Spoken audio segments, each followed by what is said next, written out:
Hi friends, எல்லாருக்கும் வணக்கம். இன்றைக்கி நம்ம சேனலில் இன்ஸ்டண்ட்டாக ஒரு ப்ரௌனி மிக்ஸ் எப்படி செய்கிறதுன்னு பார்க்கலாம்.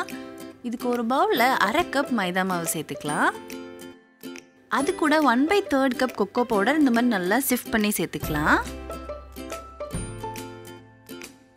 அப்புறம் ஒரு கப் பவுடர் பண்ண sugar, 1/4 teaspoon baking powder, 1/4 teaspoon உப்பு, இதெல்லாம் சேர்த்துட்டு நல்லா மிக்ஸ் பண்ணிட்டா நம்ம ப்ரௌனி மிக்ஸ் ரெடி. இதை நம்ம ஃப்ரிட்ஜில் ஸ்டோர் பண்ணிவிட்டு எப்போ வேணுமோ அப்போ எடுத்து ப்ரௌனி செஞ்சு சாப்பிட்லாம். இப்போ ப்ரௌனி எப்படி செய்கிறதுன்னு நான் உங்களுக்கு காமிக்கிறேன். நம்ம செஞ்சு வச்சுருக்கிற ப்ரௌனி மிக்ஸை ஒரு பவுலில் சேர்த்துக்கலாம். இப்போ அது கூட அரை கப் சன்ஃப்ளவர் ஆயில் இல்லைன்னா உருக்கின பட்டர் சேர்த்துக்கலாம். அது கூட அரை கப் பால், அப்புறம் 1 டீஸ்பூன் வெனிலா எசன்ஸ், இது ஆப்ஷனல் தான்.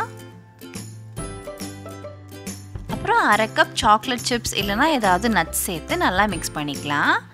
அவ்வளோதான், நம்ம ப்ரௌனி பேட்டர் ரெடி.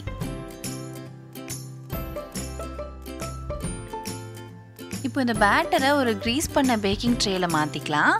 மாற்றிட்டு 180 டிகிரி செல்சியஸில் ஒரு 20 to 22 மினிட்ஸ் பேக் பண்ணிக்கலாம். அவனோட டெம்பரேச்சரும் டைமிங்கும் ஒவ்வொரு அவனை பொறுத்து மாறும்.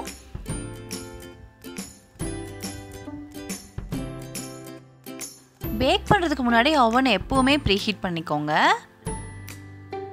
இப்போ நம்ம ப்ரௌனி நல்லா பேக் ஆகிடுச்சு. இது நல்லா ஆறுனதுக்கப்புறமா நம்ம ட்ரேலேருந்து வெளியே எடுத்துக்கலாம்.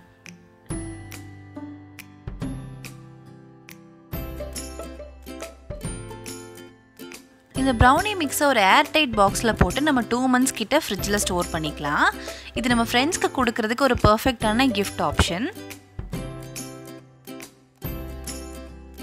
இந்த ரெசிபி செஞ்சு பார்த்தீங்கன்னா மறக்காமல் எப்படி இருந்துச்சுன்னு கமெண்ட்டில் சொல்லுங்கள். இந்த வீடியோ உங்களுக்கு பிடிச்சதுன்னா லைக் பண்ணுங்கள், சப்ஸ்கிரைப் பண்ணுங்கள்.